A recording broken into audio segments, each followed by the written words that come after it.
এটা একটু সিক্রেট রাখি, কারণ আমি চাই যে আয়শা মনিকার যে দর্শকগুলো আছে যারা তার কাজকে এত লম্বা সময় ধরে পছন্দ করে তারা যেন হলে এসে এটা দেখে। এবং এইটুকু আমি জাস্ট হিন্ট দিতে পারি, সেটা হচ্ছে যে শুরুতেই কিন্তু একটা চমক আছে।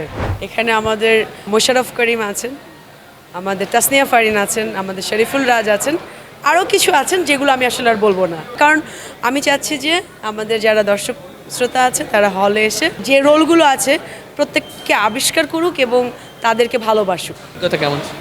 খুব ভালো ছিল, খুবই ভালো ছিল। ভালো লাগছে যে দর্শকের আমি যে রোলটাই করেছি সেটা তাদের ভালো লেগেছে এবং তারা এটা নিয়ে কথা বলছে একটু একটু করে।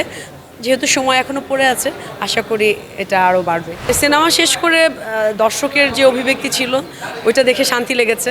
আমার কাছে মনে হয়েছে যে ইনসাফ দর্শক পছন্দ করছে।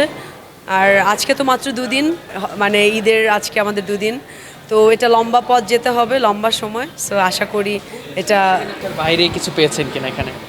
প্রত্যাশার বাইরে আসলে একটা শিল্পীর কি থাকে, দর্শক যাতে সেই চরিত্রটা ভালোবাসে বা পছন্দ করে বা সেই চরিত্রটা নিয়ে কথা বলে বা ভাবে, তো ওই জায়গা থেকে আমার কাছে মনে হয়েছে যে এটা ভালো লাগছে যে দর্শকের আমি যে রোলটাই করেছি সেটা তাদের ভালো লেগেছে এবং তারা এটা নিয়ে কথা বলছে একটু একটু করে।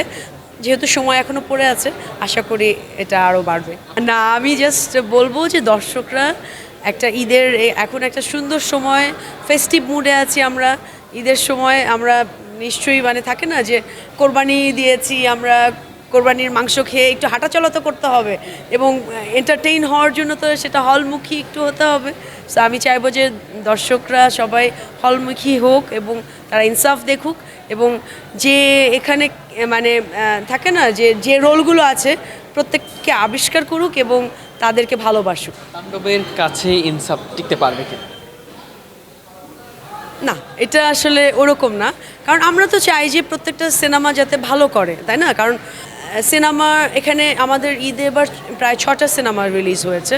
তার মধ্যে আমরা চাইবো যে প্রত্যেকটা সিনেমাই তাদের মেরিট অনুযায়ী দর্শক যদি ভালোবাসা দেয়, ভালো ব্যবসা করুক। আমরা তো আশা করতেই পারি তাণ্ডবের পাশাপাশি ইনসাফ, দেন অন্যান্য যে মুভিগুলো আছে, আরও 4টা মুভি কিন্তু আছে, কারণ কেউ না কেউ তো এই সিনেমার পেছনে অর্থলগ্নি করেছেন। নির্মাতারা তাদের সেই মানে ম্যাক্সিমাম রেঞ্জের পরিশ্রমটা করে কিন্তু হল পর্যন্ত এনেছেন। এটা কিন্তু চারটিখানি কথা না।